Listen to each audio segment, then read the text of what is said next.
bien c'est parti pour une nouvelle revue lecture. Et je suis contente parce que je m'étais fixé un objectif. Je me suis dit, il faut que je finisse mes 2 derniers livres à telle date. Et j'ai réussi à les finir avant. Donc je suis fière de moi. Voilà, parce qu'il fallait que je les finisse pour la vidéo. C'est la V1, j'ai mis plus d'1 mois à le finir. J'ai eu en fait une période un peu compliquée. Pour ceux qui savent, du coup, il y a eu l'annonce d'un concert très important. Donc j'étais sous le stress, etc. Donc pendant toute la semaine d'attente de la billetterie, j'ai absolument pas lu parce que je ne pouvais absolument pas me focus sur quoi que ce soit. Donc il y a vraiment une semaine où j'ai pas du tout été productive. Et après ça a mis du temps à me remettre dedans. Et puis il y a certains livres aussi qui m'ont un peu dégoûtée. Je vais y venir, of course. Du coup, aujourd'hui je vais vous présenter, je vais vous parler de 5 livres que j'ai lus pour ce mois d'avril. Voilà, encore une fois, j'ai réussi à lire 5 livres, donc pareil qu'au mois de mars, donc je suis contente. Voilà, premier livre que j'ai lu, enfin, en fait, techniquement, je l'ai relu, enfin, réécouté, parce que je l'avais acheté sur, du coup, Audible il y a quelques années en arrière, et que je l'avais écouté à l'époque, et du coup, j'avais envie de le réécouter parce que je me rappelais pas trop. Donc voilà. Soul, l'énigme de la chambre 622 de Joël Dicker. Voilà. En fait, je me rappelais pas vraiment des trucs, mais en l'écoutant, il y a des choses qui me sont revenues en tête, notamment le nom des personnages, parce qu'ils ont quand même des noms assez atypiques, genre Macaire, genre Lev Levovitch, Signor Tarlogol. Bon, voilà, c'est des noms qui marquent quand même, parce que c'est très atypique, et donc voilà. Donc c'est un auteur suisse et donc du coup il est francophone et comme je parlais l'autre jour de Guillaume Musso, et bien Joël Dicker c'est son bestie parce que il adore le passé simple aussi. Oh, les personnages qui parlent au passé simple, c'est tellement naturel. Non, en vrai, non, ça va. C'est un narrateur externe et c'est seulement pendant la narration que ça parle au passé simple. Dieu merci, c'est pas les personnages qui s'expriment de la sorte. Nous nous fûmes pressés de venir à ce jour, à cette nouvelle réunion. Non, rien à voir. Je parle, j'ai commencé à parler et encore une fois, j'ai oublié de lire le synopsis. Faudrait que ça devienne une habitude. I know. Attendez. Quand les masques tombent. Une nuit de décembre, un meurtre a lieu au palace de Verbier dans les Alpes suisses. L'enquête de police n'aboutira jamais. Des années plus tard, au début de l'été 2018, lorsqu'un écrivain se rend dans ce même hôtel pour y passer des vacances, il est loin d'imaginer qu'il va se retrouver plongé dans cette affaire. Que s'est-il passé dans la chambre 622 du palace de Verbier? Bah moi je sais, du coup j'ai lu le livre. Le plus gros point négatif de ce livre, et qui est vraiment le truc qui m'a fait pas aimer ma lecture, je l'ai mis en jaune parce que voilà, c'est le point le plus négatif à mes yeux. Le côté méta, j'en peux plus. J'en peux plus. Le côté de c'est un écrivain et on suit l'histoire du roman qu'il écrit. Sauf qu'en fait, des chapitres sont parsemés de t'as la suite de l'histoire normale, donc avec tout ce qui se passe autour de la banque Ebezner, parce que du coup, comment dire, parce que le résumé, ils oublient vraiment de dire certaines choses. Comment le rajouter que en gros, c'est la banque Ebezner, donc la plus grande banque de Suisse, qui donc a besoin, enfin, va bientôt élire un nouveau président de la banque. Et donc, normalement, c'est censé être Macaire Ebezner, donc le descendant de l'ancien président qui est décédé. Sauf que du coup, il doit se faire élire par le jury composé de 3 membres qui vont faire un vote pour élire le nouveau président. Et ils veulent pas élire Macaire. J'expliquerai pourquoi tout à l'heure, mais c'est tout à leur honneur parce que vraiment c'est un branleur. Mais genre, du coup, on part sur une semaine avant le meurtre pour vraiment avoir tout le contexte. Et du coup, on arrive une semaine avant le meurtre et ça remonte jusqu'au soir du meurtre et qu'on sache ce qui s'est passé. Sauf qu'en fait, au milieu de l'histoire, des fois c'est parsemé de chapitres où ça revient à la première personne. Et donc du coup, le personnage de l'écrivain, qui s'appelle Joël. Voilà. Et donc du coup, on revient au narrateur interne du personnage de Joël qui est 10 ans plus tard, je sais plus combien d'années plus tard, et qui du coup commence à mener l'enquête là-dessus, parce qu'il veut écrire un livre dessus, un roman. En fait, cette montre, elle me casse les couilles. Si quelqu'un sait comment éteindre une montre, bref. Et donc du coup, on revient des fois au personnage de Joël qui va mener son enquête sur ce qui s'est passé parce qu'il veut écrire un roman dessus, roman qu'il veut dédier à son éditeur qui est décédé, de qui il était très proche, qui était carrément considéré comme un membre de sa famille. Et donc du coup, il veut écrire son roman pour lui rendre un hommage. Je vois pas le rapport entre le meurtre au palace de Verviers et donc toute l'histoire de la banque et un hommage à son éditeur. I don't know. Je sais pas, j'ai pas compris le rapport, mais il veut faire ça. Soit. Sauf que du coup, le problème, c'est que l'enquête avance moins vite que nous. Genre, nous, on a du coup le récit de tout ce qui se passe, de tous les personnages, ça avance, tous les liens entre machin et bidule, tous les engouements. Et par exemple, un exemple, on sait que la femme de Macaire, donc, qui s'appelle Anastasia, on sait qu'elle a un amant, dès le début on le sait, et on sait qui c'est son amant depuis le début. C'est vraiment la première fois qu'on voit Anastasia, c'est avec lui. Et on le sait, mais genre 20 chapitres plus tard, Joël va découvrir qu'Anastasia elle avait un amant et il va mener l'enquête pour savoir qui c'était. Et nous on est en mode, ben on sait, ça fait 20 chapitres qu'on sait qui c'est, l'amant d'Anastasia. Donc en fait, on avance plus vite que Joël. Encore, il découvrirait des éléments de l'intrigue avant nous. Et donc du coup, on le découvre avec lui. Ok, en vrai, le tueur c'est le cas. Le tueur c'est Joël qui le trouve. D'ailleurs, petite parenthèse, une affaire criminelle que la police a classée sans suite parce qu'ils n'ont pas réussi à trouver le tueur. En 3 jours, Joël, il l'a trouvé. Hein, et il fait même pas partie de la police d'enquête. Est-ce qu'on n'est pas un petit peu sur des branleurs, là, quand même, chez les flics? Et donc, du coup, c'est chiant parce que, mis à part ce truc à la fin, tout le reste, on le sait avant Joël. Et du coup, c'est très frustrant parce qu'on est en mode, bah du coup, ça sert à rien. Et encore pire, il y a des fois, en plein milieu du chapitre, on nous sort du truc. Genre, par exemple, on a l'histoire de Macaire qui fait, je sais pas, il y a un dialogue entre deux personnages ou Macaire qui va faire un truc, on s'en fout. On a l'histoire à la banque, et en plein milieu du chapitre, Joël va revenir à la première personne et dire je sortis de mon écriture pour aller me chercher un sandwich à la cuisine. Bon, c'est pas exactement ça qu'il dit, mais il y a eu une fois où c'était un bail comme ça. Genre en mode, il est sorti de sa lecture parce qu'on est venu le déranger, il y a quelqu'un qui a toqué à sa porte et du coup il a ouvert, ou un bail comme ça. Et je suis en mode, c'était vraiment nécessaire, ça avance pas dans l'histoire, ça nous sort du truc. Il était en train de se passer un truc dans la scène qu'on était en train de lire, et en plein milieu du chapitre, Joël revient d'un coup à la première personne, on a le temps de l'oublier, qui revient, et après, il se replonge dedans, comme si de rien n'était. Je suis en mode, bah du coup, pourquoi tu laisses ça? En réalité, je vais vous dire, on enlève tous les passages avec Joël, avec tous les passages avec l'écrivain à la première personne. Le livre, on le comprend parfaitement, voire même on le comprend mieux. Bon, juste, il faudrait trouver un autre moyen de démasquer le tueur, of course, parce que du coup, c'est Joël qui le découvre. Mais sinon, tout le reste, il n'y a pas besoin de lui. Et tous ces chapitres, je vous jure, il y a des fois, j'ai hésité à les zapper, hein. J'étais en mode, mais je m'en bats les couilles. Mais bon, j'écoutais au cas où. Mais finalement, ouais, non, ils servent à rien ces chapitres-là. Et c'est juste énervant et ça sort du truc. Parce que t'es là, tu finis le chapitre, tu viens de découvrir un truc sur la banque, un big secret ou un big rebondissement, mais sauf que t'apparais avec Joël qui est juste en train de boire un café.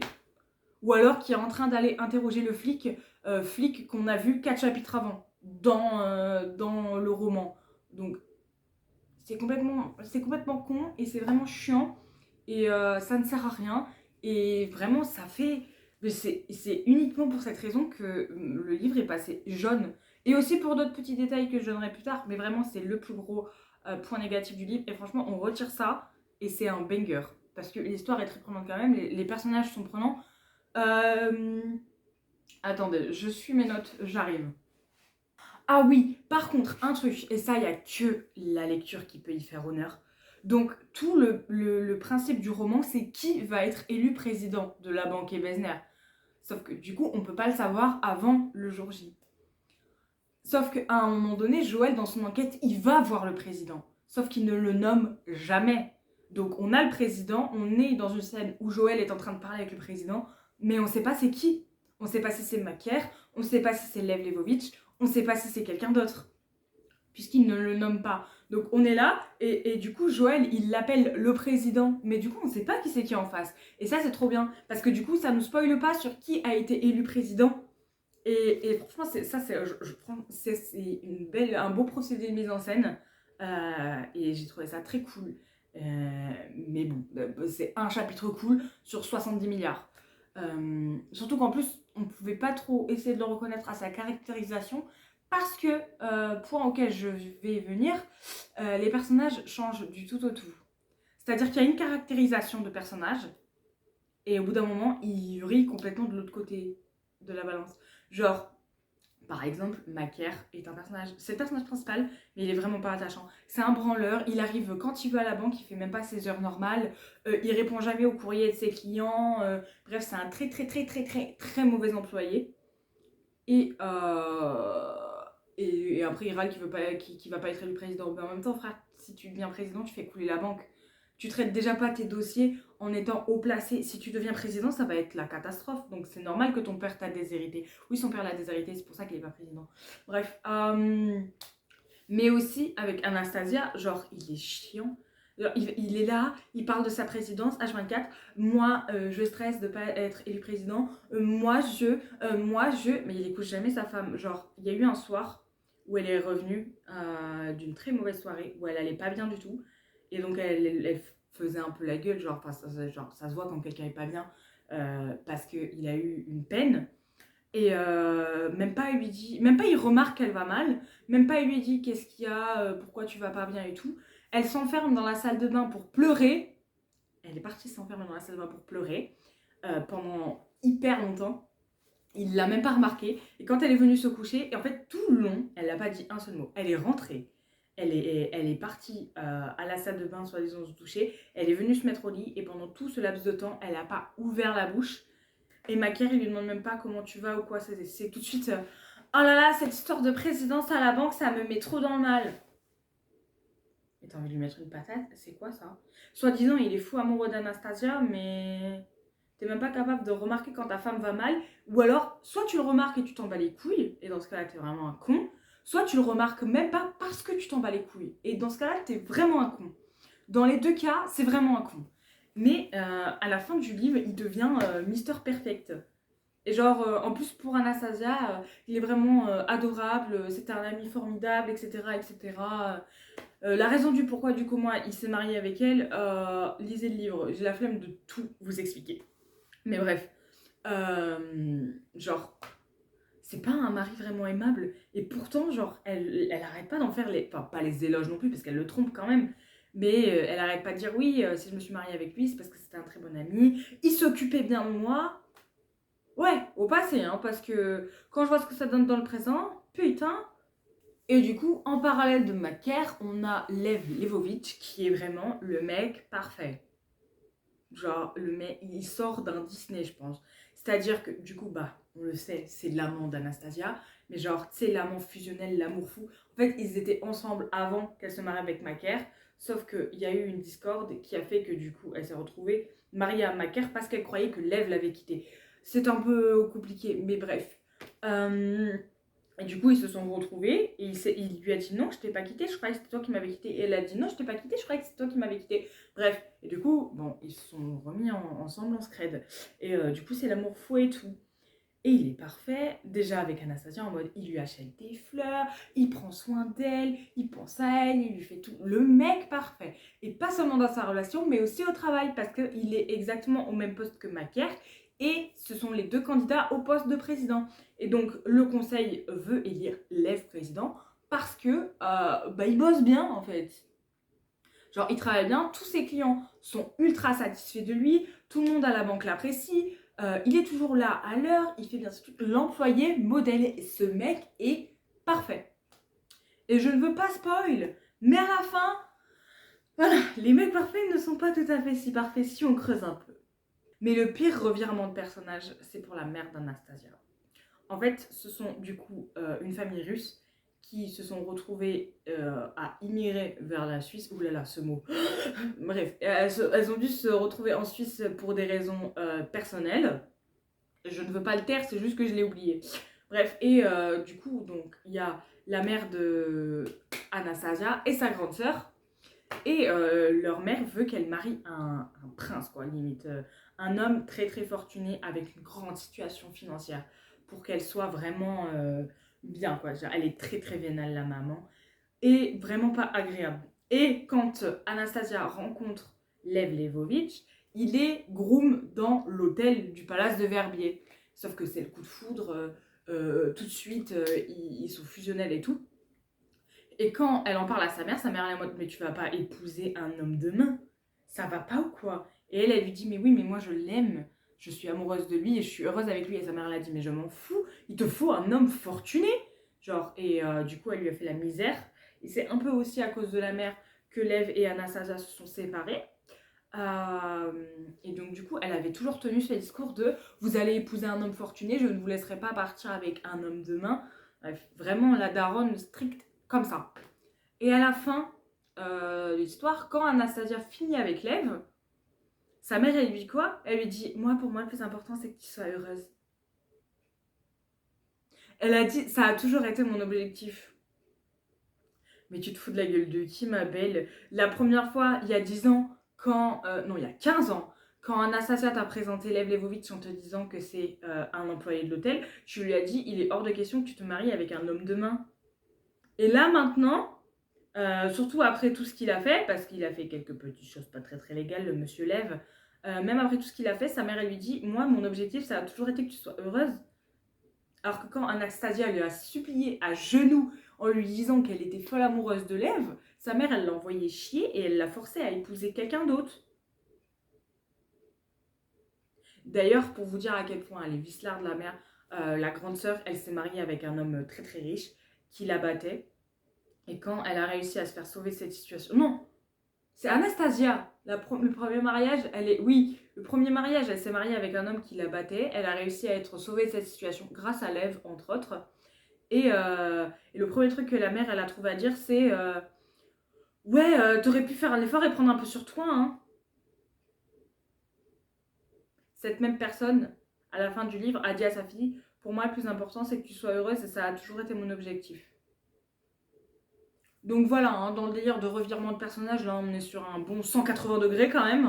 Je sais pas si c'est de l'hypocrisie ou un changement d'avis soudain, mais dans les deux cas, madame, dire mon objectif a toujours été que tu sois heureuse,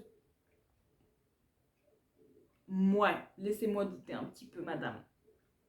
Ah oui, aussi, un autre point négatif, au-delà des passages avec Joël, il y a trop de flashbacks. Il y a trop de flashbacks dans les flashbacks. Et en plus, des fois, c'est tellement mal amené. C'est-à-dire que les personnages, ils vont parler et ils vont dire, tu te rappelles ce qu'on s'est dit à la soirée il y a 3 mois? Et du coup, juste après, virgule, 3 mois plus tôt. Genre, ça fait vraiment ça. Tu te souviens du marché qu'on a fait il y a 15 ans? Virgule, 15 ans plus tôt. Et du coup, ça fait vraiment pas très naturel. Et puis même, c'est... Des fois, il y a des flashbacks dans les flashbacks, des flashbacks, des flashbacks, des flashbacks. Parce que du coup, l'histoire d'Anastasia avec sa mère, c'était 15 ans avant le présent. Donc, des fois, on a des flashbacks d'Anastasia avec sa mère quand elle lui dit tu marieras un homme fortuné, blablabla. Et genre, des fois, ça pop en plein milieu. C'est vraiment chiant. Et du coup, des fois, tu te perds un peu en mode qui est où, de quoi, comment ça. Bref. Ça, c'est aussi très chiant. Sachant qu'en plus, déjà que c'est un livre très lourd et très long, avec tous ces flashbacks entremêlés, ça devient difficile à suivre, surtout vers la fin. Il y a un moment donné où il nous surplombe de flashbacks et du coup, il y a des flashbacks dans les flashbacks. C'est-à-dire que tu es dans un flashback 3 mois plus tôt qui parle d'un truc qui s'est passé il y a 15 ans et du coup, ça ramène à ce qui se passe dans le présent. Mais après, il y a Joël qui revient dans le présent, c'est-à-dire en 2018, donc 10 ans après l'affaire du meurtre. Oh, le mois dernier, dans Instagram, j'ai dit qu'il n'y avait pas assez de temporalité. Là, il y en a trop. Soyez concis, s'il vous plaît, parce que sinon, c'est trop... On se prend trop d'informations. Déjà qu'il y a énormément de personnages. Ça va, c'est plutôt facile à suivre. Il n'a pas le délire de changer de place. ils les appellent tous de la même manière tout du long. Soit par que leur prénom, soit par que leur nom de famille, soit par leur nom complet. Donc il n'y a pas de... Voilà. Il n'y a pas d'un seul coup, on va appeler Tarnogol par son prénom Signor. On va toujours dire soit Tarnogol, soit Signor Tarnogol. Voilà. Et encore, quand il dit Signor Tarnogol, c'est que les personnages quand ils sont en dialogue. L'auteur va toujours l'appeler Tarnogol. Donc voilà, c'est parce que vu la complexité des blazes, si en plus tu t'amuses à les changer, ça va pas le faire, ça va pas le faire. Ah oui, pour revenir à changement de personnage et tout, le couple d'Anastasia et Lev, genre quand c'est en mode bis tromperie et tout, c'est vraiment le couple modèle, leur amour de leur vie, etc. Ils sont sur leur petit nuage. Par contre, quand ils finissent par réellement être ensemble, ils se disputent pour un rien. Ça, c'est un truc qui me saoule un peu dans les livres, ou dans les fictions de base, quand il y a de la romance entre deux personnages, quand il y a une tension entre deux personnages, que vraiment l'amour il monte, il monte, il monte, il monte, il monte, à force de faire monter cet amour, on sait que quand ils vont finir ensemble, ça va être de la merde. C'est toujours pareil. Je veux dire, je suis pas une grande professionnelle de la romance, il est vrai. Mais c'est à cause, entre autres, de ça, parce que je sais que quand les deux personnages qu'on rêve de voir ensemble finissent ensemble, et ben leur couple devient merdique. Et en fait, le seul truc intéressant, c'est toute la tension avant qu'ils soient ensemble. Parce qu'à partir du moment où ils sont ensemble, soit ça devient chiant, soit ça devient de la merde. Et donc là, l'auteur a voulu faire des tensions pour faire des tensions, et du coup, ils se disputent, mais vraiment pour rien. Limite, elle le dispute parce qu'il a pas tiré la chasse d'eau, tu vois. C'est à peu près équitable. C'est pas exactement ça. J'ai plus la raison exacte, mais c'est un délire comme ça, genre embrouille pour rien du tout. Et t'es en mode, c'est chiant, arrêtez de vous disputer pour rien, ça ne sert à rien. Oui, et du coup, comme je vous l'ai dit, ce roman, donc avec toute l'histoire de la banque Ebesner jusqu'au meurtre au Palace de Verbier et par la suite, c'est censé être un roman que le personnage de Joël écrit pour rendre un hommage à son éditeur. Et à la fin du livre, il dit à sa compagne, à la fille qui l'a accompagnée, il dit j'espère, attends, qu'est-ce qu'il a dit exactement? J'espère que les lecteurs auront retrouvé un peu de lui dans mon roman. Mais comment tu veux qu'on retrouve un peu de lui dans ton roman? On le connaît pas, et dans ton roman, il y a zéro rapport. Les seuls trucs qui ont en rapport, c'est les dates et les noms. Il a mis des dates et des noms par rapport à son truc, et après, il explique tout après. Genre en mode, oui, si ça s'est passé à telle date, c'est parce que c'est la date d'anniversaire de machin. Bref, et t'es en mode, oui, d'accord, mais là, on le sait parce que tu viens de nous le dire, donc, voilà. Et alors, attention, le pong-pong sur la Garonne, le livre de Joël Dicker, enfin, non, le livre qu'écrit Joël est en fait un livre écrit par un autre Joël et écrit par Joël Dicker. C'est clair? En fait, à la fin, on apprend que toute l'histoire de l'écrivain qui s'appelle Joël et qui veut faire un hommage à son éditeur, et qui donc écrit l'histoire du Palace de Verviers, est en fait un roman écrit par un autre écrivain. Écrit lui-même par Joël Dicker. Compris? Je sais pas si c'est très clair. Mais genre, en fait, en gros, le roman, c'est le roman du roman du roman. J'aime pas les livres méta comme ça m'énerve. Surtout quand en plus tu fais un triple retournement de situation. En fait, depuis le début, on lit un livre écrit par un auteur qui est le personnage d'un livre d'un autre auteur, qui du coup est le personnage de Joël Dicker. Je sais que c'est pas clair pour moi non plus. Voilà, j'ai pas grand chose de plus à rajouter sur ce livre. Mais genre, si je vais dire, je vais quand même saluer le comédien qui a lu le livre, qui s'appelle Steve Drayson. Je suis pas sûre de la prononciation. Merci Steve. Ça va, en vrai, au moins il y avait ça. Parce que tout à l'heure, je vais parler d'un autre livre audio que j'ai eu du mal à lire. Voilà. Et aussi, à la base des bases, le livre s'appelle L'énigme dans la chambre 622, parce que du coup, le meurtre a eu lieu dans la chambre 622. Et du coup, en fait, quand l'auteur il arrive dans le palace de Verbier et qu'il voit à son étage qu'il y a la chambre 620, la chambre 621, la chambre 621 bis et ensuite la chambre 623. Et il est en mode, ouais, pourquoi c'est 621 bis et pas 622? Et donc, c'est comme ça qu'il apprend qu'il y a eu un meurtre et tout. Et l'hôtel, ils ont dit, ouais, on a changé le nom de la chambre. Parce qu'il y a eu une mauvaise réputation à cause de ce meurtre et tout. Et je suis en mode, mais oui, mais changer le nom de la chambre, ça n'empêche pas que le meurtre a eu lieu dans cette chambre. Tu vois ce que je veux dire? C'est pas parce que tu marques 621 bis que ça enlève le fait que le cadavre était là. Il était sur cette moquette-là. Bon, j'imagine qu'ils ont changé depuis. J'espère qu'ils ont bien nettoyé. Ça fait quand même 10 piges. Mais genre, ça change pas le fait qu'elle soit celle-là. C'est pas parce que tu changes le nom de quelque chose que ça en fait quelque chose de différent. Tu vois ce que je veux dire? 621 bis veut dire la chambre 622. Vous n'avez pas cassé la chambre. La chambre, elle est toujours là. Vous avez juste changé le numéro. Donc, on sait que c'est celle-là. Surtout qu'en plus, quand on vient vous voir et qu'on vous demande pourquoi c'est 621 bis, et ben vous dites, c'est parce que 622, on l'a radié parce qu'il y a eu un meurtre. Du coup, la personne qui est en 621 bis, elle est en mode, il y a eu un meurtre dans ma chambre, du coup. C'est complètement con. Bref. Surtout, ça fait 10 ans, quoi. C'est bon. Voilà. Bref. Ça en est tout pour ce livre-là. Passons au deuxième livre. Aïe, aïe, aïe, aïe, aïe. Alors, celui-là. Donc, La libraire de qui? Comment elle s'appelle? Lorena. Attends, je vais réussir à trouver. Lorena Franco.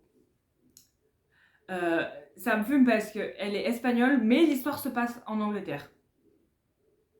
Vous me direz, dans l'instant présent de Guillaume Musso le mois dernier, Guillaume Musso est français et ça se passe aux États-Unis. Ils aiment trop faire ça. Mais Musso, il fait tout le temps ça, je crois. Toutes ces histoires se passent aux États-Unis. T'aimes pas ton pays? Qu'est-ce qui t'arrive? Oh, bref. Vos secrets sont bien gardés avec La libraire. Un suspense psychologique vertigineux, au final stupéfiant. Je suis Daphne Wood, la libraire de Castlecombe. Ma vie était paisible jusqu'à ce que l'auteur à succès Jill Holland emménage dans le village. Il a acheté la maison voisine de la mienne, celle de Feu Betty, et est devenu mon nouveau voisin. Les filles du club de lecture envient ma chance. Au début, j'ai moi aussi pensé que j'avais de la chance, mais rapidement, j'ai commencé à avoir des choses troublantes. Elles ne connaissent pas Jill Holland comme moi. Passer pour une folle ou une pipelette n'aurait pas arrangé les affaires de ma librairie. Alors, après quelques bévues, j'ai décidé de faire contre mauvaise fortune, bon cœur. J'ai décidé de faire contre mauvaise fortune, bon cœur et de taire ce que j'avais vu. Faire contre mauvaise fortune, bon cœur. Oh putain. Comme me le conseillait Liam, mon mari. Mais tout a explosé quand Rose, ma meilleure amie, a disparu de la surface de la Terre. Sa mère m'a dit qu'elle était partie en voyage, mais une fois encore, seule moi, la libraire de Castlecombe, avait un accès quasi illimité à l'intérieur de la maison de l'écrivain. Connaissait la vérité. Attends. Bref. Et quand il s'agit de mon ami, je ne pouvais pas rester les bras croisés. Je suis fatiguée, d'accord. La lecture, c'est pas trop mon truc. Bref, dire ça alors que je fais un concept où je parle de livres que j'ai lus. C'est une dinguerie. Je l'ai mis jaune. Juste parce que la deuxième partie rattrape la catastrophe de la première. Voilà. Donc on a une première partie en narrateur interne du coup de Daphné, donc la libraire, et ensuite on a une deuxième partie en narrateur interne de Jill Holland. Et en fait le personnage de Daphné est très chiant et c'est horrible de la voir en personnage interne. Je vous jure, ça m'a irritée. Du coup, oui, quand Gilles est arrivé dans la ville, il a donc emménagé à la maison voisine à la sienne et il se trouve que depuis sa fenêtre, elle peut avoir une vue vraiment très bien positionnée pour voir quasiment la totalité de ce qui se passe dans la maison de Monsieur Gilles Holland. Et ça me fume parce que quand ses potes du club de lecture ont appris la nouvelle, elles étaient en mode oh my gosh, on va pouvoir savoir sa vie privée et tout machin, genre les petits potins et tout. Et elle est en mode de dire mais moi c'est pas du tout ces trucs qui m'intéressent, hein, la vie privée des gens et tout machin, c'est vraiment pas mon truc.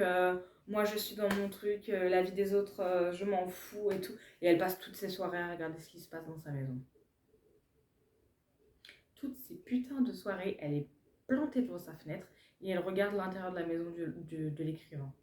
Donc déjà, en termes d'intrusion, on est vraiment sur un classique. Et en fait, le truc, c'est qu'elle commence à spéculer parce qu'elle se persuade que Gilles Holland est un meurtrier. Et pourquoi elle s'en persuade? Parce qu'elle a lu un article qui disait que Gilles Holland, son ancienne voisine, s'est suicidée et qu'il a voulu changer d'air et déménager suite à ça, parce que c'était quand même une amie à lui et donc ça l'a... Voilà. Et donc, il a voulu fuir ce qui l'empêchait d'être heureux. Je sais plus c'était quoi la phrase exacte. Il a voulu fuir le malheur. C'est ça qui était écrit dans l'article. Voilà, il a voulu fuir le malheur et donc il est venu s'installer à Castlecombe. Et Daphné, elle est en mode fuir le malheur. Mais pourquoi fuir le malheur? Fuir est un grand mot. Oh, s'il fuit, c'est qu'il a quelque chose à se reprocher. Oh, c'est lui qui a assassiné sa voisine et qui a fait passer ça pour un suicide. Ma belle, détends-toi, d'accord? Genre, je veux dire, la journaliste qui a écrit l'article, elle sait pas que c'est lui. Donc, pourquoi elle aurait parsemé des indices? Bah, genre, enfin, ou pire, si elle savait que c'était lui, fallait faire en sorte de mettre des preuves pour l'inculquer et pas faire passer ça en bis-bis. Et Daphné, elle a dit quoi? Elle a dit, je sais lire entre les lignes. Et tu veux lire quoi quand il n'y a rien? Il n'y a rien d'ailleurs entre les lignes là. D'ailleurs, elle a rencontré la fameuse journaliste et elle n'avait pas la moindre idée de quoi elle parlait. Donc, je suis en mode, tu t'es monté la tête pour rien. Sauf que après, plus tard, comme par hasard, la femme de Gilles Hollande a disparu. Et il y a eu un soir où elle l'a vu mettre un grand tapis dans le coffre de sa voiture. Un grand tapis enroulé dans le coffre de sa voiture. Et partir et revenir sans tapis. Et du coup, elle était en mode, oh, il a tué sa femme et il est parti l'enterrer plus loin dans la forêt. Oh my gosh! Et du coup, elle a commencé à se persuader qu'il était un meurtrier. Qu'il avait tué son ancienne voisine et qu'il avait tué sa femme. J'ai même pas envie de faire croire au suspense ou quoi parce que c'est vraiment pas crédible. En fait, il n'y a aucun moment où c'est crédible. Ça se voit que c'est juste de la pure parano d'elle-même et c'est ça qui est très désagréable parce qu'en fait, elle se monte la tête alors que nous, on voit qu'il n'y a rien. Genre, je veux dire, ça aurait été incroyable si ça avait vraiment, comment dire, été crédible. Si on avait vraiment cru à 100% la parano de Daphné et genre, si l'autrice avait réussi à nous faire devenir parano nous-mêmes, ça aurait été trop bien parce que du coup à la deuxième partie on a l'autre côté du miroir et on sait ce qui s'est passé. Du coup, spoiler alerte, il y a beaucoup de choses qui ont été de la spéculation et que Daphné a exagéré et qui se sont avérées fausses. Mais c'est normal, on le sent, on le voit. Voilà, c'est le ressenti que ça donne parce que nous, lecteurs, on est lucide et on est logique. Et donc, on n'est pas en mode je sais lire entre les lignes. On va pas commencer à devenir parano parce que dans un article écrit sur un journal local, il y a écrit qu'il a voulu fuir le malheur du suicide de sa voisine et ancienne amie. Tu vois, c'est normal, il avait envie de changer d'air. Voilà, il a déménagé et puis voilà. Bref.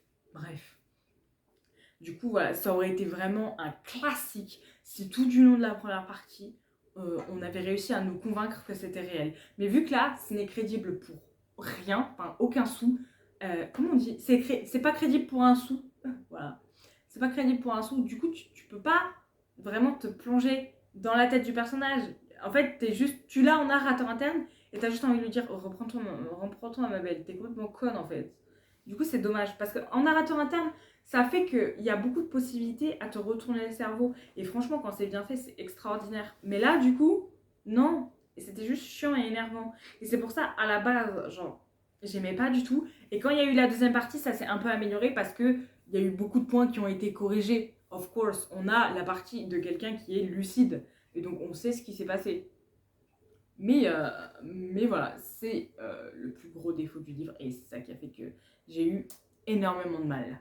En plus, la meuf, elle est parano et tout. Elle est libraire et donc une grande lectrice. On apprend quoi? Son style de livre préféré, c'est les thrillers policiers.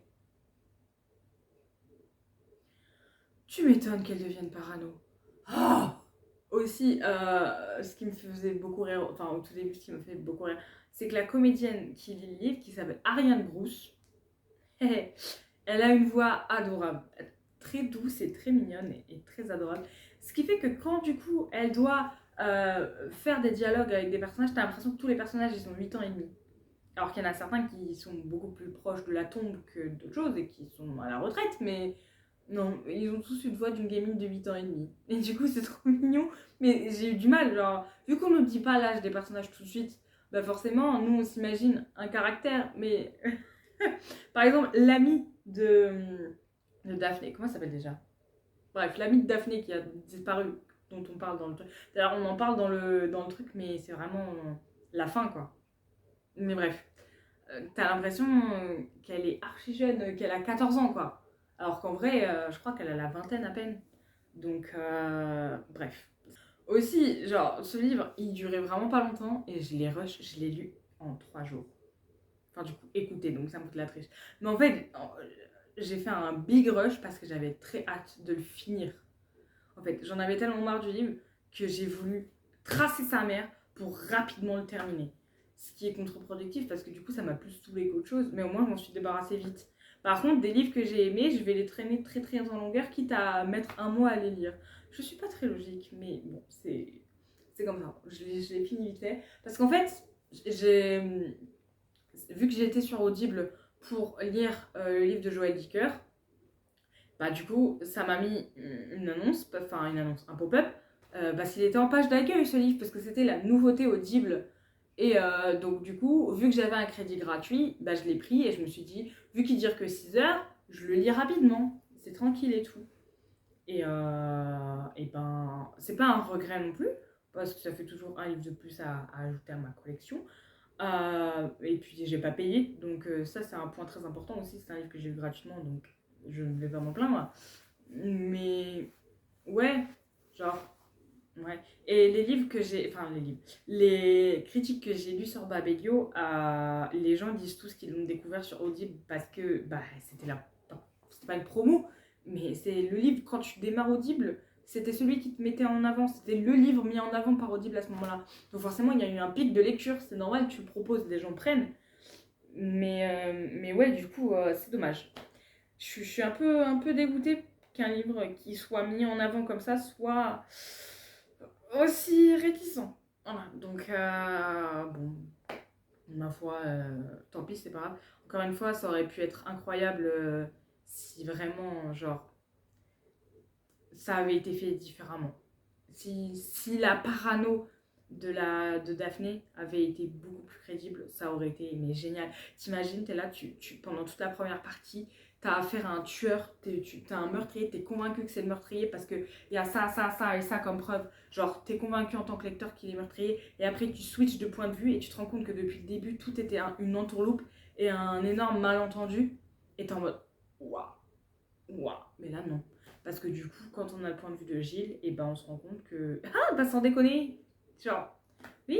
Après, aussi Gilles, c'est un bâtard parce que vu qu'en fait, il voyait qu'elle l'observait. Parce que forcément, si elle voit chez lui, lui, il voit chez elle. Donc, il la voyait à sa fenêtre tout le temps. Et donc, du coup, il était en mode, elle me fait tellement chier, et ben je vais la faire devenir parano et lui faire croire que je suis un meurtrier. Parce que ça l'a amusé, en fait. Parce qu'en fait, il a compris qu'elle le soupçonnait d'être un meurtrier, je sais plus comment. Et du coup, il s'est dit, ah, tu veux me prendre pour un meurtrier? Et ben voilà, je vais faire ci, je vais faire ça. Et du coup, il a fait exprès d'augmenter sa parano. Mais franchement, il aurait pu, enfin, ça aurait été trop bien si vraiment il poussait le truc jusqu'au bout. Enfin, pas au point de tuer vraiment quelqu'un, je veux dire. Mais vraiment semer des indices. Genre, par exemple, comme il a voulu faire croire qu'il avait tué sa femme, bah ça aurait été bien de parsemer des indices. Tu vois ce que je veux dire? En mode mettre des traces de sang autour de la poubelle, je sais pas, déplacer quelque chose dans la maison. Enfin bref, ça aurait été trop bien de faire des bails comme ça. Si tu veux, Gilles, on en discute, je te donne plein d'idées pour faire croire que t'as tué ta femme, il n'y a pas de problème. Bref, du coup c'est dommage. Voilà. Donc pas grand chose de plus à dire sur ce livre. Voilà. Non mais quand j'aime pas le livre, j'aime pas le livre quoi. Bon. Alors, troisième livre que j'ai lu, je l'ai lu sur Amazon Kindle, livre gratuit aussi, donc ça fait toujours plaisir. Ce qu'elle a fait de George Olsen. Voilà. Je lui ai mis vert parce que j'ai beaucoup aimé ce livre. En fait, je vais vous lire l'extrait. Voilà, je ne vais pas faire l'erreur, j'arrive. Lise vient de renverser un petit garçon, le petit garçon de sa voisine, qui est aussi sa meilleure amie. Vous pensiez que Lise avait déjà commis l'irréparable? Et pourtant, il y a pire. Dans cette petite communauté paisible et gentrifiée de l'Oregon, où tout n'est qu'image et faux semblant, la disparition du jeune Charlie va créer un séisme et faire remonter à la surface tout un tas de terribles secrets, pourtant enfouis avec soin. Voilà. Oui, donc du coup, on a le personnage de Lise qui, sans faire exprès, en voulant quitter sa maison, va percuter le petit garçon de 3 ans de la voisine. 3 ans 5 ans? Il a 3 ans ou 5 ans? Bonne question. On va dire qu'il a 5 ans. Non, 3 ans. Partons du principe qu'il... On va couper la part en deux, on va dire qu'il a 4 ans. Bref, en fait, elle recule pour sortir sa voiture de son garage, sauf que, bam, coup sur le pare-choc, le gamin est assommé. Et plutôt que d'appeler les secours, de l'amener à l'hôpital, de prévenir sa mère qui est juste à côté, elle va cacher le corps du gamin dans le garage, sous une bâche.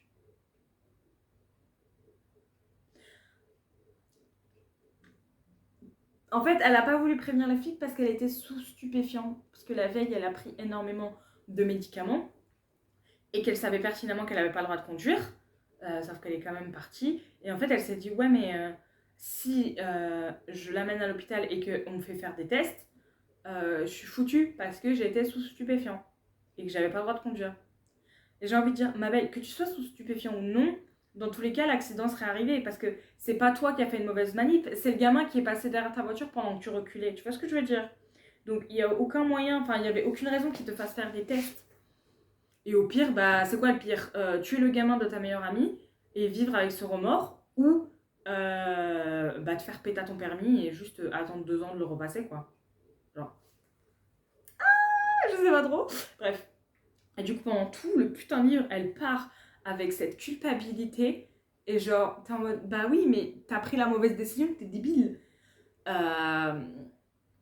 Par contre, ce qui est intéressant, c'est que du coup, quand on est dans l'enquête de police, genre, c'est intéressant de se dire, enfin, comment dire, je suis une spécialiste dans les livres de disparition d'enfants. Vous allez le voir tout à l'heure. Et du coup, genre, c'est la première fois que je vois un livre où on sait ce qui est arrivé au gamin. On sait très bien où il est, on sait ce qui s'est passé, et on sait quoi. Mais ça me fume parce que du coup, tu vois l'enquête de police avancer, et tu les vois aller pas du tout dans la bonne direction. Et t'es là en mode, tu les regardes au loin, et t'es en mode, ah, vous êtes mignons, mais vous vous trompez. C'est genre, en vrai, j'adore, je trouve ça rigolo. Euh, Même si à un moment donné, on ne sait plus où est passé le gamin parce qu'ils se sont débarrassés du corps. Oui, je dis ils parce que elle a prévenu son mari et son charmant mari, ce qu'il a fait, c'est qu'il a, comment on dit, achevé le gosse. Voilà, et donc ils sont allés cacher le corps à la campagne. Sauf que le corps a disparu. Où est le gamin? On ne sait pas. Par contre, oui, le mari, au top mood, hein, Mr. Owen, il fait que la culpabiliser. En mode, tu te rends compte de ce que tu as fait à cause de toi, machin, et tout. Genre vraiment de la culpabilisation à mort. Après, quelque part, il a raison. Tu as pris la mauvaise décision, il fallait l'amener à l'hôpital et pas le ranger dans ton garage comme un vulgaire chiffon. C'est un enfant de 4 ans. Ah, ouais. Bref, donc genre oui, mais par contre la culpabiliser à mort et de dire c'est ta faute et tout ça, genre stop en fait, stop. Genre, en fait il veut trop se dédouaner et d'ailleurs il lui a pas dit que c'est lui qui l'avait achevé. Il lui a fait croire que elle l'avait tué et qu'il a trouvé le cadavre dans le garage. Mais en vrai nous on sait que c'est lui qui l'a achevé, le gamin. Il a fait en sorte de l'étouffer pour le tuer. Et il a dit en son lui intérieur, regarde, enfin genre à cause de ma femme, ce que je me retrouve à devoir faire. Bah non, tu vois que le gosse il respire encore, et ben tu sais quoi, tu l'amènes à l'hôpital et tu dis c'est la faute de ma femme. Voilà, si t'es vraiment un enculé, tu fais jusqu'au bout. Mais là non, c'est vraiment le vice, il se dit je vais achever le gamin en faisant porter la culpabilité que c'est à cause de ma femme que je l'ai fait. Non, tu as tué un gamin parce que tu as tué un gamin. Ta femme n'a rien à voir là-dedans. T'aurais très bien pu le sauver, t'aurais très bien pu te dédouaner de ce qu'elle a fait, mais non, toi t'es rentré, t'es devenu complice et meurtrier. Donc, là où elle, c'était un accident, avec une mauvaise prise de décision par la suite, toi, c'était un acte délibéré.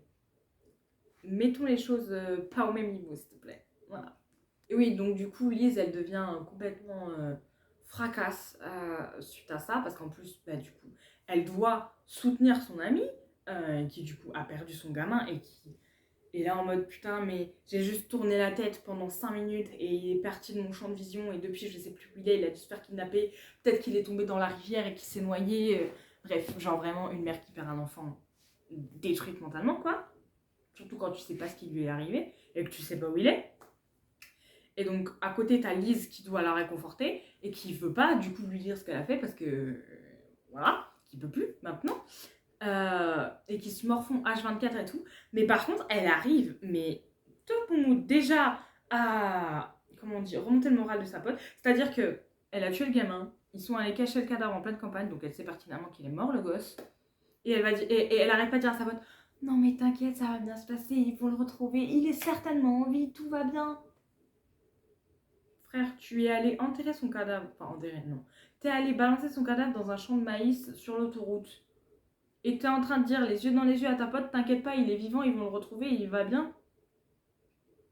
Mais putain, et à côté, quand t'es toute seule, tu te morfonds et tu prends des cachets en mode j'aime pas ce que j'ai fait et tout.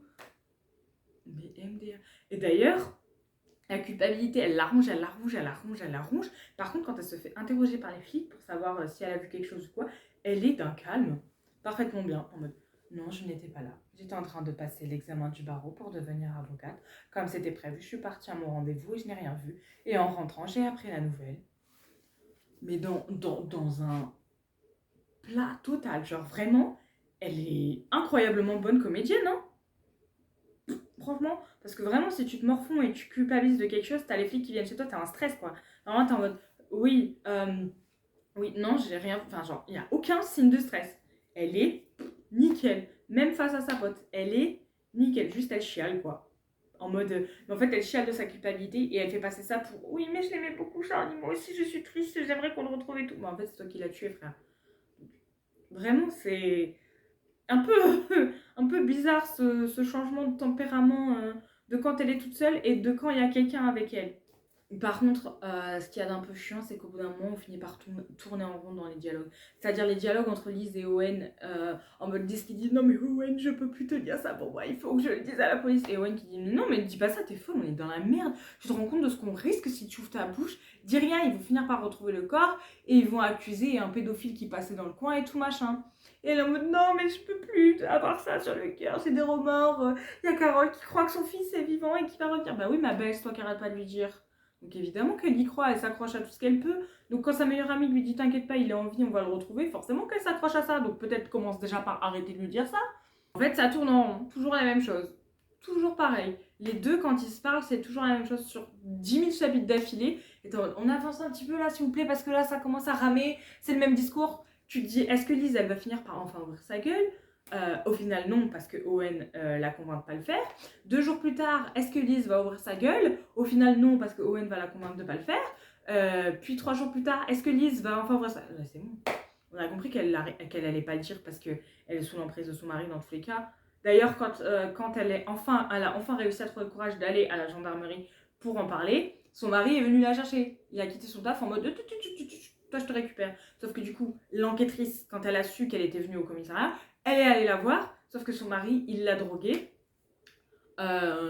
pour faire passer Lise pour une droguée, alcoolique, tout ce que vous voulez, une shootée de la vie, pour pouvoir dire aux flics, non mais elle a plus les idées claires, elle est juste venue vous voir parce qu'elle voulait avoir des avancées sur l'enquête. Et genre ça passe crème. Bref.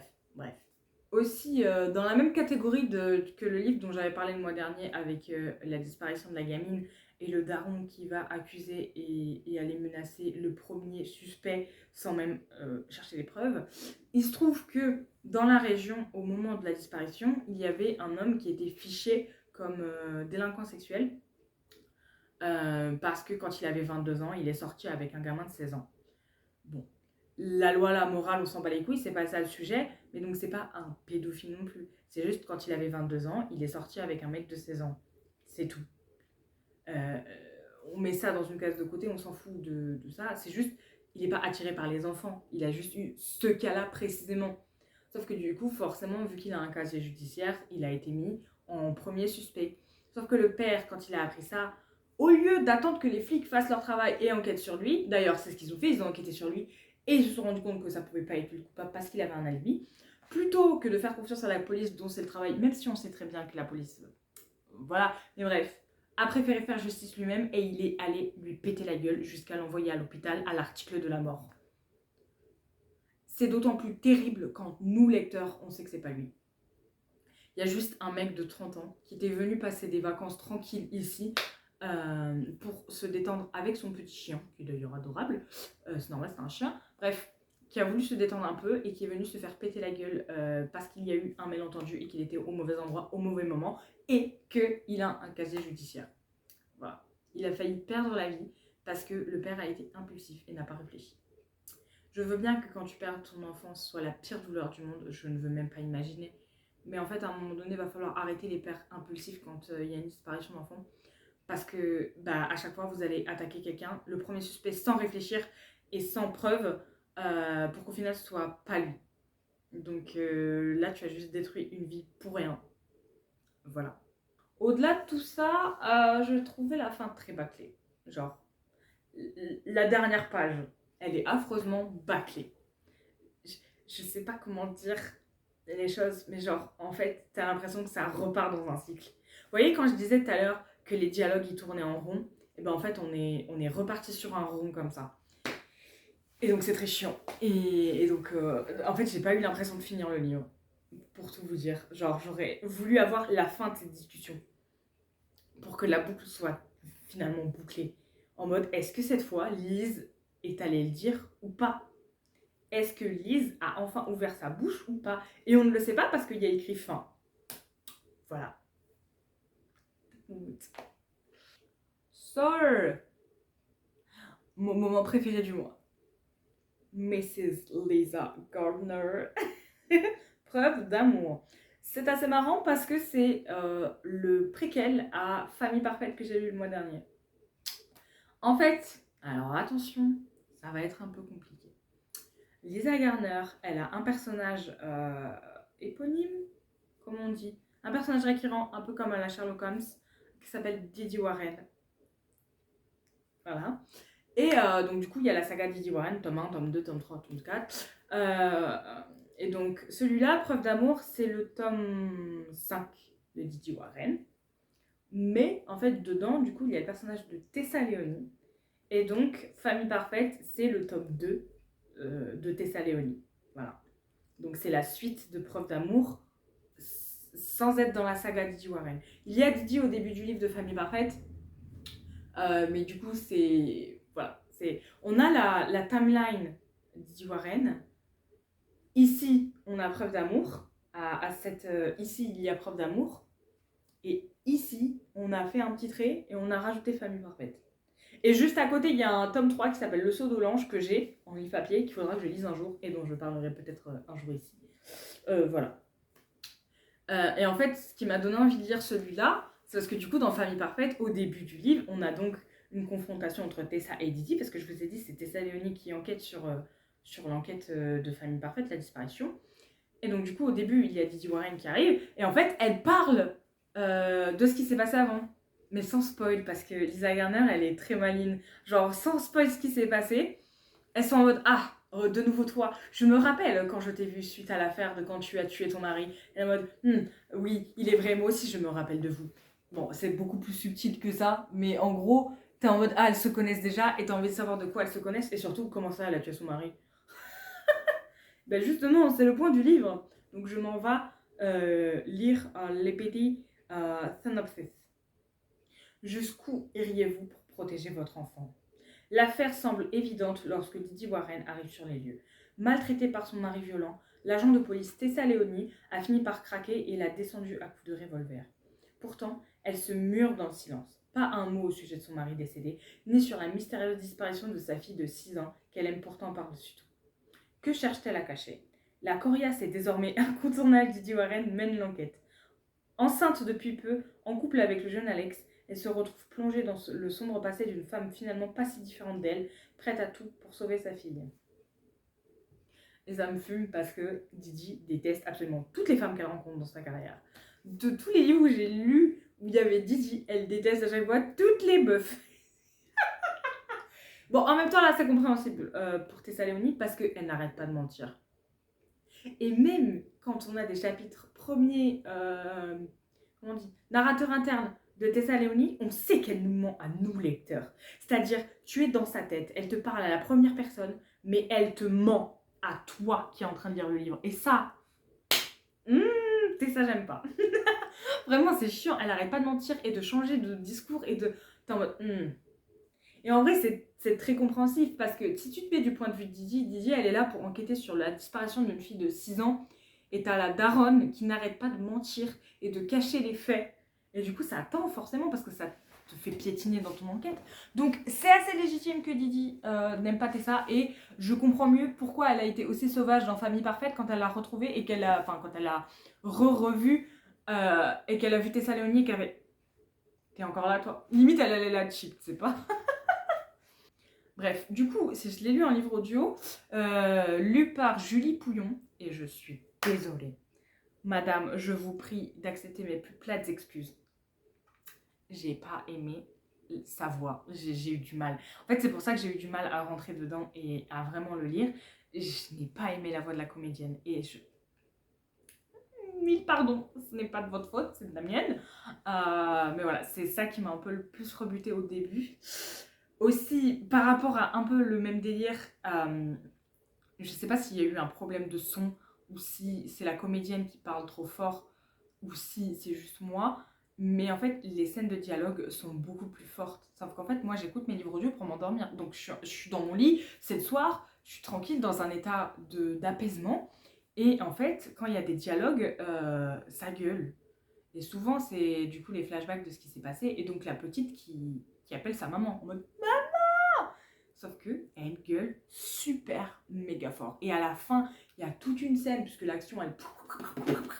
Et du coup, ça secoue dans tous les sens et ça gueule partout. Et genre, oh, j'étais en mode, mais c'est pas possible. Le son, il est beaucoup trop fort. Et ça franchement, ça me faisait sursauter. Et c'est vraiment pas agréable. Donc, je sais pas s'il y a eu un problème de mixage, si c'est la comédienne qui commençait à monter sa voix beaucoup trop fort au moment des dialogues, ou si c'est juste moi, vu que j'étais fatiguée, ça m'a paru énormément fort. Mais je vous jure qu'il y a eu un souci quelque part et c'était vraiment, vraiment pas agréable.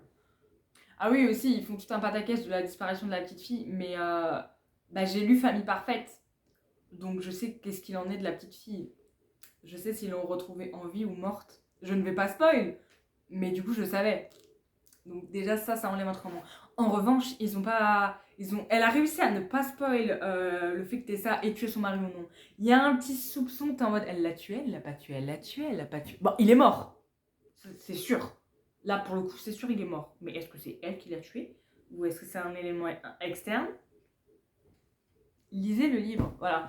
Mais du coup, là, pour le coup, dans Famille Parfaite, ils ne sont pas spoil ça et c'est super parce que du coup, genre... En mode, je fais la promo, ça vous donne envie de lire le livre et en même temps je vous spoil pas. Eh ben bravo Lisa parce que du coup je l'ai lu. Ça m'a donné envie. Ah oui, un truc un peu dommage, c'est qu'il y a des dénouements. C'est dommage parce que on ne le découvre pas, on nous le dit. En mode comme des illettrés. Voilà, c'est ça qui s'est passé, point A, point B, point C. C'est dommage. Dans les autres, c'est genre, c'est des pièces qui s'assemblent, des pièces de puzzle qui s'assemblent et du coup ça fait dans ta tête. Et après, l'auteur finalement finit par le dire. Comme par exemple dans l'énigme de la chambre 622, quand Joël comprend qui est le tueur, il ne le dit pas, il le fait comprendre à voix haute. Et genre, nous les lecteurs, on est en mode, oh, c'est lui? Oh putain! Et du coup, t'as tout qui s'emboîte et tout machin. Et après, il va confronter le tueur et il va dire, je sais que c'est toi qui l'as tué. Et donc le tueur dit, fait son discours de pourquoi il l'a tué. Bref, voilà. Mais là, c'est pas on découvre qui l'a tué en amont parce que machin milieu. Non, c'est on nous le dit. D'accord. Bah super, on peut même pas mener l'enquête nous-mêmes. Par contre, pour en revenir à ce délire de changement de nom de personnage, ça n'a jamais été aussi frustrant de ma life. C'est-à-dire que vers la fin du livre, Tessa découvre qu'il y a eu un complice à l'enlèvement de sa fille. Et donc, on apprend qui est le complice. Et donc, Tessa va le confronter. Sauf que plus tard, la police découvre qu'il y a un complice à l'enlèvement de sa fille. Mais en fait, le problème, c'est que Tessa, elle l'appelle par son prénom. Et les flics l'appellent par son nom de famille. Ce qui fait que mon cerveau n'a pas fait le rapprochement. Et moi, je pensais qu'il y en avait deux différents. Je me suis dit, ah, mais il y a deux complices? Non, non, il n'y en avait qu'un. C'est juste que un l'appelait comme ça et l'autre l'appelait comme ça. Et du coup, mon cerveau, il n'a pas fait le lien que c'était la même personne. Et du coup, je suis en mode, putain! Genre vraiment, au bout de 3 chapitres, je me suis rendu compte qu'il parlait que les flics étaient en train de parler du mec que Tessa est allée confronter parce qu'elle a appris que c'était lui le complice de l'enlèvement de sa fille. Et vraiment, c'est au bout de 3 chapitres que je me suis dit, putain, mais c'est lui, en fait, je suis con.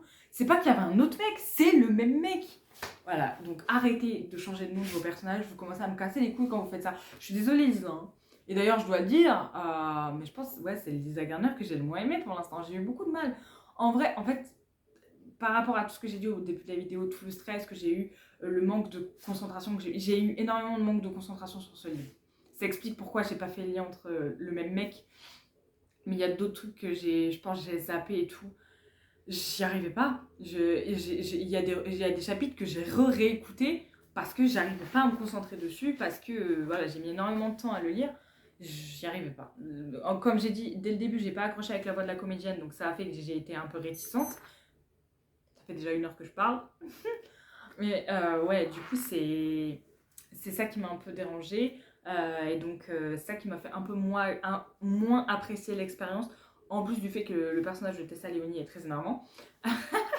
Jusqu'à la fin. À partir d'un certain moment, ça va. Quand elle a arrêté de mentir et qu'elle nous a dit tout ce qui s'est passé, ça va.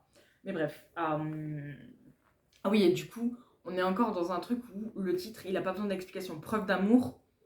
C'est littéralement la première phrase du résumé. Jusqu'où iriez-vous pour protéger votre enfant ? On a vu jusqu'où Tessa pouvait aller pour sauver sa fille. C'est une bonne mère. On ne peut pas lui enlever ça. Bref. Du coup, c'est censé être une suite, donc la saga de Didi Warren. Et donc du coup, on est là. On a le personnage de Bobby, qui est l'acolyte de Didi et très grand ami. Et vraiment, ils sont très proches les deux. Et je suis en mode, j'ai une question. Vu que moi, j'ai lu les tomes suivants, c'est-à-dire À même la peau, Lumière noire. Je crois que c'est tout. J'ai lu À même la peau et Lumière noire, qui sont les 2 tomes suivants.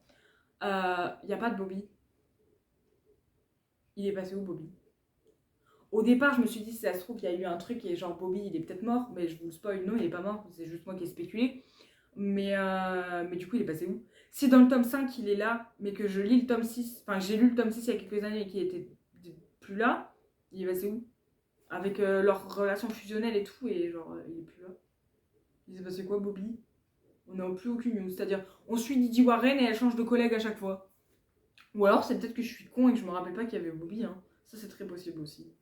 Ne prenez pas tout ce que je dis pour argent comptant, parce qu'il y a des fois, je peux me tromper. Parce que, comme je vous le dis, des fois, j'écoute sans être concentrée. Et puis, en plus, là, on parle de livres que j'ai lus. Bon, Lumière Noire, je l'ai lu en janvier. Mais À même la peau, je l'ai lu il y a 6 ans. Bon, peut-être des chances pour qu'en 6 ans, j'ai oublié.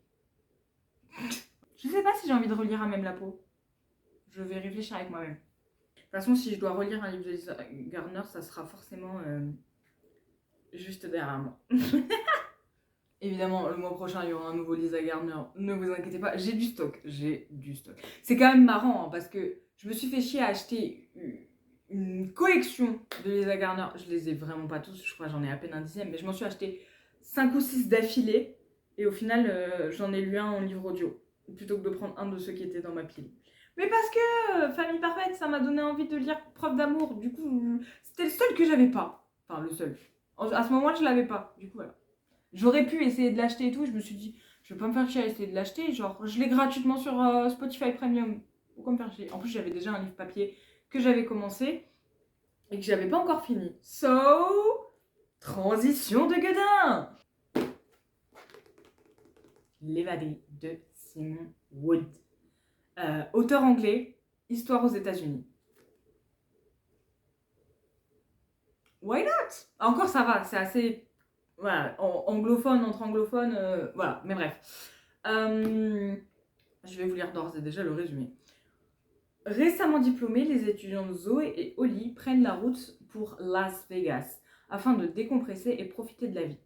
Mais les choses tournent mal. Les 2 jeunes femmes sont enlevées par un psychopathe que la presse surnomme le numéroteur. In extremis, Zoé parvient à s'évader, mais pour elle, la vie a changé et rien ne sera plus comme avant. Tourmentée par les remords d'avoir laissé son amie entre les mains du tueur, Zoé tente de retrouver des plans effacés de sa mémoire et d'obtenir que justice soit faite pour Holly.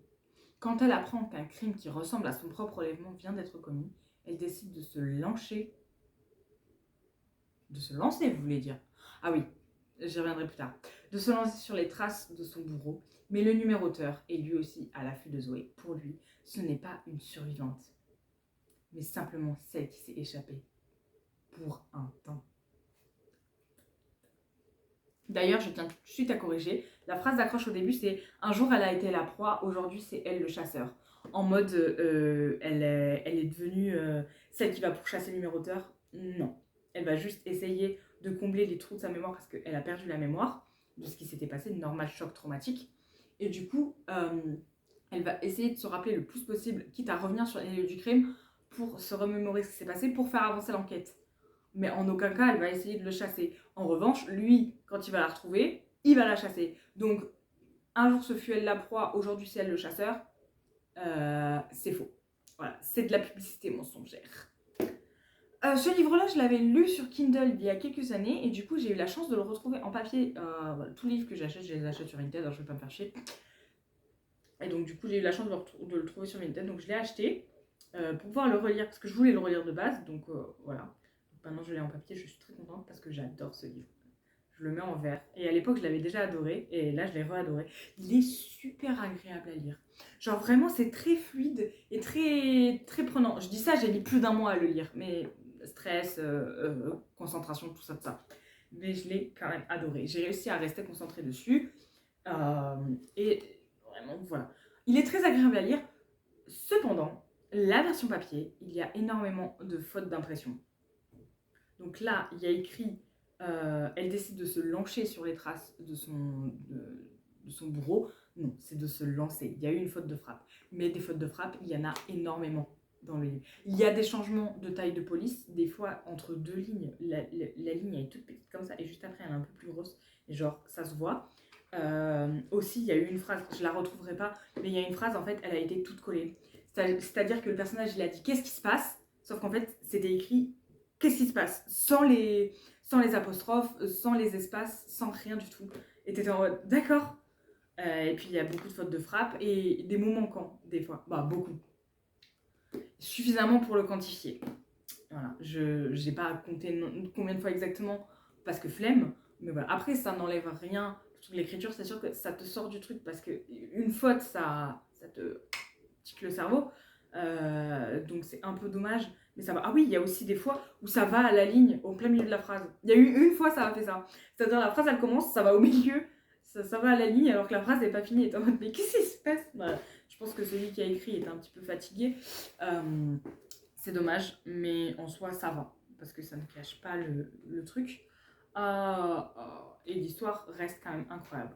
D'ailleurs, je parlais de Lumière Noire tout à l'heure, je fais bien, parce que dans Lumière Noire, on est sur un cas de figure à peu près similaire, enfin pas du tout similaire, mais en gros, on est aussi sur une femme qui avait réussi à s'échapper, à s'extirper d'un enlèvement. Bon, là, Zoé, elle s'est extirpée le jour même. La fille dans Lumière Noire, c'était au bout de plus d'1 an et demi. Tout le monde ne peut pas avoir cette même chance, d'accord? Bref. Mais il y a quand même des similitudes avec les deux personnages parce qu'elles ont ce même besoin de recréer les conditions de leur enlèvement. C'est-à-dire qu'elles se sont fait enlever à peu près dans une même... comment on dit? Dans un même contexte. C'est-à-dire elles étaient en soirée et elles ont rencontré quelqu'un qui les a droguées et qui les a enlevées par la suite. Et du coup, une fois qu'elles ont été sauvées de ce truc, elles ont ce besoin de retourner en boîte, de retourner au bar, etc. pour se faire accoster par des mecs, pour recréer les conditions de leur enlèvement. Dans le livre, comment ça s'appelle, Zoé, elle suit un psychologue qui du coup parle de ça, parle du fait qu'elle retourne en boîte, au bar, etc. pour essayer de se stimuler avec ça, avec ce besoin de ressentir les mêmes frictions qu'elle a eues le soir de son enlèvement et tout. Quitte à ce que ce soit très dangereux, parce que bah, c'est ce qui s'est passé dans le Lumière Noire, hein. À force d'essayer de recréer les conditions de ton enlèvement, bah, tu te fais réenlever. Voilà. Zoé, c'est pas ce qui lui est arrivé, grand bien lui fasse, mais voilà, c'est marrant entre guillemets de voir à peu près ces mêmes similitudes. Un autre truc que j'aime beaucoup, surtout dans les thrillers où il y a un psychopathe, j'aime bien quand on a son point de vue à lui. C'est-à-dire que là, en fait, les chapitres sont entrecoupés et des fois, on a le point de vue du coup, de Marshall qui est le numéroteur. Donc, on sait pertinemment qui c'est. On connaît son nom, on sait son taf, on sait où il habite, on sait sa petite routine quotidienne. Et en fait, on est en narrateur externe quand même. Mais je trouve ça marrant. Parce que du coup, quand du coup, il va suivre une nouvelle femme pour lui faire le même châtiment qu'il a prévu à Zoé et sa copine, et ben du coup, on apprend le pourquoi il fait ça en fait. Et c'est quand même fascinant de voir que pour les psychopathes dans les livres, en tout cas, dans la vraie vie, ils ne le fait pas, mais dans les livres, c'est vraiment que pour eux, c'est pas en mode. Quand c'est pas sous pulsion, mais que c'est quelque chose de assez réfléchi, pour eux, c'est pas un meurtre, pour eux, c'est de l'art. C'est leur œuvre d'art. C'est quelque chose qui leur tient à cœur. Et franchement, leur manière de voir la chose, c'est. Tu te dis, waouh, genre vraiment, il est pété du bulbe. Mais il est pété du bulbe en étant lucide. Vous voyez, c'est pas un complètement taré mental. C'est vraiment un mec qui va prendre le temps d'observer sa victime, de décider qui c'est qui va suivre, pourquoi, les raisons de machin, etc. etc. Et d'ailleurs, dans le livre, vers la fin, on apprend pourquoi il est devenu comme ça. Et ça, c'est très intéressant aussi de voir ce qui s'est passé dans son passé pour qu'il devienne complètement starbé comme ça. Et c'est super intéressant. Voilà, je dis juste, quand on a le point de vue du tueur, et qu'on sait qui c'est, surtout qu'en plus c'est marrant, il y a une scène, du coup il travaille avec des gens, et du coup avec sa collègue, et il y a eu aux informations, du coup le meurtre de Laurie Hernandez, elle s'appelle. Hernandez, c'est ça son nom? Oh, elle s'appelle Laurie, ça c'est sûr. Bref. Du coup il y a eu le meurtre de Laurie qui est passé aux infos, et donc du coup le lendemain au taf, t'as les collègues qui en parlent, devant lui et qui sont en mode oh c'est terrible ce qui s'est passé, comment on peut faire ça et tout machin, et lui qui reste stoïque et qui est vraiment joue le jeu en mode ouais je comprends pas comment des gens peuvent faire ça, c'est vraiment ignoble et tout. Et là je me dis imagine t'es là, t'es avec tes collègues que tu vois tous les jours depuis des années et vous êtes en train de parler d'un meurtre qui a été réalisé dans votre ville, à quel point c'est immonde, et la personne avec qui vous en discutez c'est le meurtrier. Franchement, je suis en mode, waouh, franchement, du point de vue du tueur, c'est hilarant en vrai. Quand tu sais que c'est lui le tueur et que tu entends ses collègues en parler devant lui, ça me fume de rire. Et du coup, je parlais du psy de Zoé tout à l'heure. C'est vraiment un psy, comme on en a jamais. Je crois que ça n'existe pas, hein, ça, dans la vraie vie. C'est-à-dire que quand la police apprenne que Zoé est de nouveau dans la ligne de mire du numéroteur et qu'il veut, disons, faire un round 2 et finir le travail, ils disent qu'ils peuvent pas lui mettre une protection 24h/24. On y revient dans 30 secondes. Mais du coup, le psy, il est là. D'ailleurs, le psy, c'est son appel d'urgence. C'est son contact d'urgence en cas de problème. Elle a des parents, elle a une famille, mais elle a coupé tous les ponts avec eux. Et genre, son numéro d'appel d'urgence, c'est le psy. Et à chaque fois qu'elle se retrouve dans une situation un peu complexe, c'est toujours le psy qui débarque. En mode, d'accord. Et quand là, on apprend que le numéroteur, il sait où Zoé elle habite et qu'il est venu la traquer, et ben lui, il est en mode, si tu veux, j'ai une maison de campagne en dehors de la ville, je peux t'héberger. Quoi? Comment ça? Et du coup, elle est en mode, mais pourquoi vous feriez ça? Pourquoi vous êtes comme ça pour moi? Et lui dit, vous êtes ma patiente, c'est normal.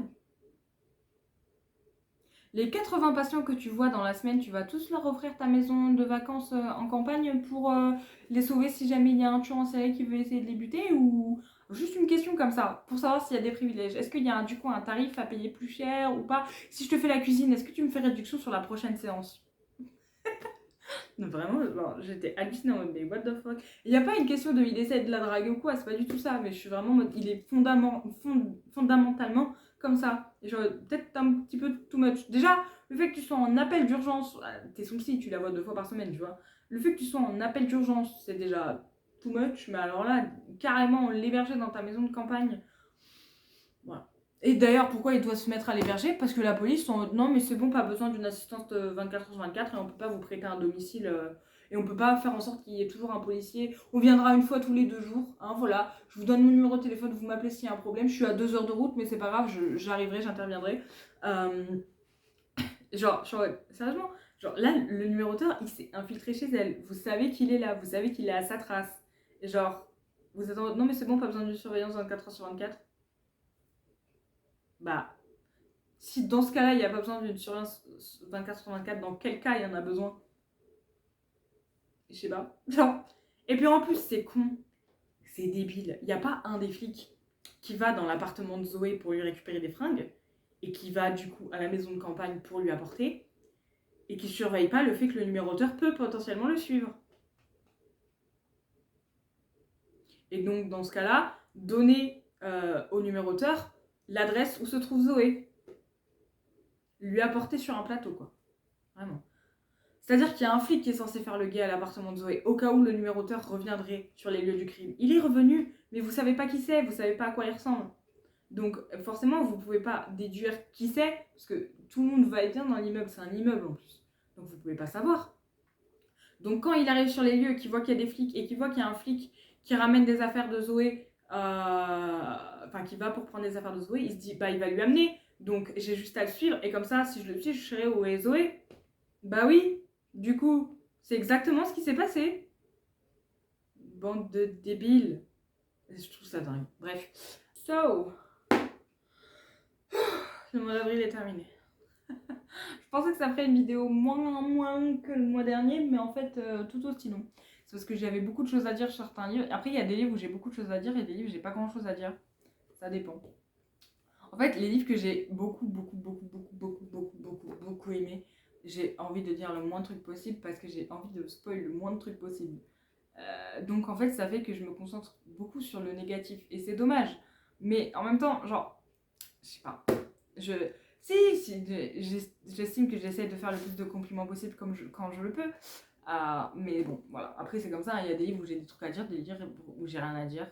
Bon, voilà. Là, c'est fini pour ce mois d'avril. Je suis contente. Je vais essayer de faire en sorte que la vidéo sorte rapidement parce que je suis déjà en retard puisque j'ai mis du temps à finir les 2 derniers livres. Voilà. Donc, en plus, j'ai même pas pu lire les 2 livres papier que je voulais lire pour ce mois-ci puisque j'en ai lu qu'un en livre papier. So, pour le mois prochain, je vais essayer de lire. Alors, j'ai commencé un livre audio sur Spotify qui s'intitule Octobre de l'auteur. Voilà, prononcez-le comme vous voulez. Chacun fait ça. Voilà, je ne sais pas comment le dire, donc je ne vais pas essayer de l'écorcher. Voilà. En livre papier, je ne l'ai pas encore commencé, mais j'ai un livre d'une autrice canadienne qui s'appelle Nita Prose. Et donc du coup, ça s'appelle La femme de chambre. Voilà. Donc je l'ai acheté sur Vinted parce que je voulais le lire. Donc voilà. Je ne l'ai pas encore commencé pour le coup. Parce que je viens juste de finir Preuve d'amour et l'évadé, donc j'attends un peu pour me remettre dans le... Donc voilà, au moins les 2 livres que je vais lire au mois de mai. Après pour les autres... Pour l'instant, je sais pas trop. Je sais que j'ai dit que j'avais une longueur d'avance. Peut-être en livre papier, si j'arrive à finir La femme de chambre, j'essaierai de relire du coup Tue-moi si tu veux. Si tu peux, si tu veux. Tue-moi si tu veux, de Adam Croft. Et en livre audio, je sais pas trop ce que j'ai envie de lire. Je vais regarder un peu dans ma liste des livres que j'ai sur Spotify. Parce que je pense pas réussir à finir le livre papier en un mois. Honnêtement, il est assez mastoc. En vrai, j'ai une petite sélection de livres audio qui sont là. Voilà. Bon, j'en ai lu quelques-uns, hein, notamment ceux dont j'ai parlé. Donc, je fais au petit feeling. Donc là, du coup, j'ai commencé octobre. Et après, je ne sais pas lequel me donne envie, honnêtement. Ce sera la surprise. Mais voilà, déjà pour le mois prochain, il y aura octobre et La femme de chambre. Ça, c'est une certitude. Enfin, j'espère finir La femme de chambre assez rapidement. Bref. Sinon, le reste, bon, on découvrira ça le mois prochain. Même moi, je ne le sais pas encore. Sur ce, je vous dis au revoir. Et surtout, merci d'avoir encore écouté mes blabla. Je suis contente d'avoir repris ce format. Je l'ai déjà dit, mais je le redis. Voilà. Et je suis contente de réussir à me tenir à mes objectifs. Je vais pas lire 5 livres par mois parce que des fois il y aura un peu moins, logique. En fonction de si j'arrive à me mettre dedans ou pas et en fonction de ce qui se passe dans ma vie perso, si j'arrive à me mettre dedans. Là, c'est un miracle que j'ai réussi à lire 5 livres. En fait, il y en a 5 parce que la libraire, je les rush. Franchement, si je m'étais laissé aller, je l'aurais peut-être toujours pas fini alors qu'il dure vraiment pas longtemps. Et puis en plus, j'avais de la chance d'être en vacances au moment où je le lisais, donc j'avais énormément de temps dans la journée, j'avais que ça à foutre. Donc voilà. Sur ce, je vous dis à bientôt pour une prochaine vidéo. Si j'arrive à obtenir un de mes albums d'ici la fin du mois de mai, ce sera du coup un unboxing. Sinon, ce sera pour la prochaine bibliothèque lecture de mon mois de mai. En attendant, je vous dis au revoir, bonne journée et